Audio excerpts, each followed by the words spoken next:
এখন চলছে ইলিশের ভোর মৌসুম।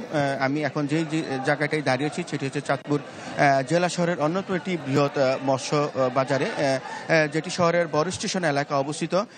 এখন বেলা সকাল 9টা বাজছে। বেলা যতই বাড়ছে ততই এখানে ক্রেতা এবং বিক্রেতাদের আনাগোনা বৃদ্ধি পাচ্ছে এবং মাছের ব্যবসায়ীদের সাথে কথা বলেছি, তারা বলছেন বিদ্যুতের তুলনায় এখানে কিছুটা ইলিশ সরবরাহ বৃদ্ধি করেছে। অর্থাৎ আগে যেখানে 70 থেকে 80 মণ ইলিশের আমদানি ছিল, সেটি এখন বর্তমানে 150 থেকে 200 মণ গড়ে প্রতিদিন ইলিশের আমদানি হচ্ছে। তারা জানিয়েছেন এখন যে দামি ইলিশটি বিক্রি হচ্ছে, তাদের প্রত্যাশা ছিল সরবরাহ বাড়লে দামটি হয়তো কিছুটা কমে আসবে। আপনি যদি আজকের বাজার দরটি জানাই, সেটি হচ্ছে 1 কেজি পরিমাপের যে ইলিশটি রয়েছে সেটি বিক্রি হচ্ছে 1550 থেকে 1650 টাকা দরে। এছাড়া 1200 থেকে 1300 গ্রাম ওজনের যে ইলিশটি রয়েছে সেটি বিক্রি হচ্ছে 1700 থেকে 1800 টাকা দরে। আর 700 থেকে 800 গ্রাম ওজনের যে ইলিশটি রয়েছে সেটি বিক্রি হচ্ছে 1200 থেকে 1300 টাকা দরে। তবে এখানে এই বাজারে ইলিশ কিনতে আসা সাধারণ ক্রেতারা তারা খুব হতাশা ব্যক্ত করেছে। তারা বলছেন এখানে যেহেতু ইলিশের ভর মৌসুম চলছে, দামটা তারা মনে করেছিলেন যে হাতের নাগালের মধ্যে থাকবে, কিন্তু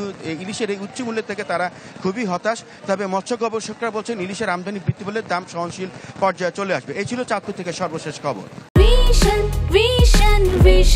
100% কপার কন্ডেন্সারে তৈরি ভিশন ফ্রিজ, তাই গুণে মানে অটুট থাকে বছরের পর বছর।